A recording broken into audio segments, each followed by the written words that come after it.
시청자, 직원 여러분 안녕하세요. 예금보험 관계, 표시, 설명, 확인 제도에 대해 소개해드릴 저는 아나운서 김정은입니다. 표시, 설명, 확인 제도에 대한 내용을 설명하기 전에 먼저 예금자 보호제도에 대해 알아보겠습니다. 여러분, 1인당 5천만 원까지 보호된다는 이야기 적어도 한 번쯤은 들어보셨을 텐데요. 바로 예금자 보호제도와 관련된 문구입니다. 예금자 보호제도란 예금자 보호법에 의해 설립된 예금보험공사가 평소에 금융회사로부터 보험료를 받아 기금을 적립해두고 만약 금융회사가 예금을 지급할 수 없는 상태가 될 경우 금융회사를 대신해서 고객에게 예금을 지급해주는 제도입니다. 이런 예금자 보호제도에 대한 내용을 실제 금융소비자가 쉽게 알 수 있도록 표시하고 설명하고 고객에게 확인받아야 한다는 것이 예금보험관계 표시, 설명, 확인 제도입니다. 예금자 보호제도에 적용을 받는 금융회사를 부보금융회사라고 합니다. 원칙적으로 해당 금융업의 영업인가를 받은 모든 금융회사는 부보금융회사에 편입됩니다. 하지만 예외의 경우도 있습니다. 새마을금고나 신용협동조합, 지역조합의 경우 중앙회에 설치된 기금을 통해 자체적으로 5천만 원 한도의 보호제도를 실시하고 있어 예금보험공사의 부보금융회사에서는 제외됩니다. 그렇다면 부보금융회사의 모든 금융상품은 예금자 보호가 될까요? 예금자보호법 제2조를 살펴보면 보호를 받을 수 있는 금융상품을 예금 등으로 규정하고 있습니다. 이 규정에서 제외되는 상품은 예금자 보호를 받을 수 없는데요.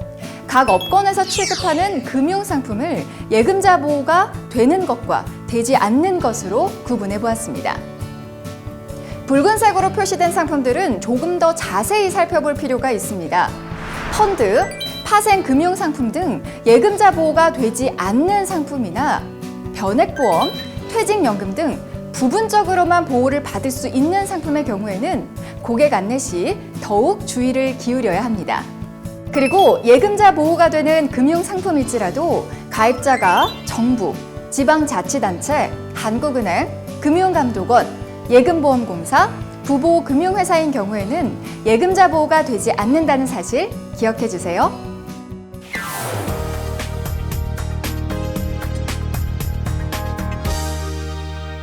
이제부터는 본격적으로 예금자 보호법 제29조 제2항에서 규정하고 있는 표시 의무가 무엇인지 살펴보겠습니다.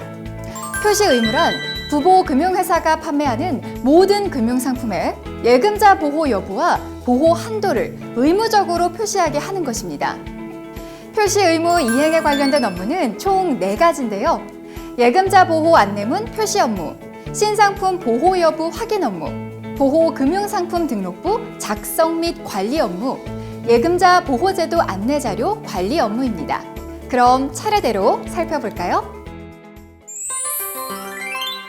첫 번째로 예금자 보호 안내문 표시 업무입니다. 부보금융회사는 예금자 보호제도에 관한 정확한 정보를 제공하기 위해 모든 금융상품의 통장이나 증권, 홍보물 등에 제1종 예금자 보호 안내문을 표시해야 합니다. 또한 보호금융상품에 대해서는 통장, 증권 등에 제2종 예금자 보호 안내문을 추가로 표시하여 더 자세한 정보를 제공해야 합니다. 예금자 보호 안내문도 차례대로 살펴보겠습니다. 먼저 각 업권별로 사용하는 제1종 안내문입니다.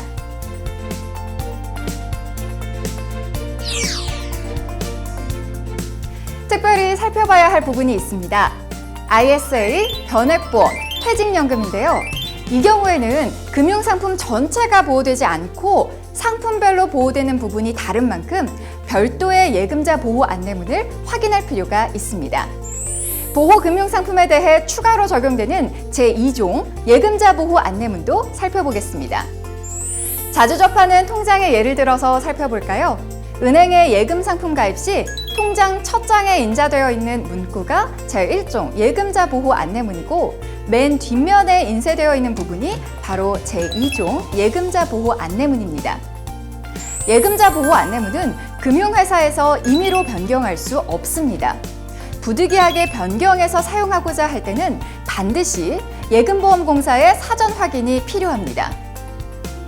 만약 사전 확인 없이 임의로 안내문을 변경하여 사용할 경우 사후 조치에 취해질 수 있습니다. 업권별, 상품별로 알맞은 예금자 보호 안내문을 사용하고 있는지 담당자분들의 예금자 보호 안내문 사전 숙지와 확인이 필요합니다. 두 번째는 신상품의 보호 여부 확인 업무입니다. 부보금융회사에서 새로운 금융상품을 개발해 판매할 경우 해당 상품의 보호 여부에 대해 예금보험공사의 사전 확인 또는 사후 보고 절차를 거쳐 예금자 보호 여부를 확인해야 합니다. 신상품 보호 여부 확인 업무는 대부분 판매일 이후 사후 보고를 통해 이루어집니다. 하지만 일정 요건에 해당하는 상품들은 판매일 이전에 사전 확인을 받아야 합니다.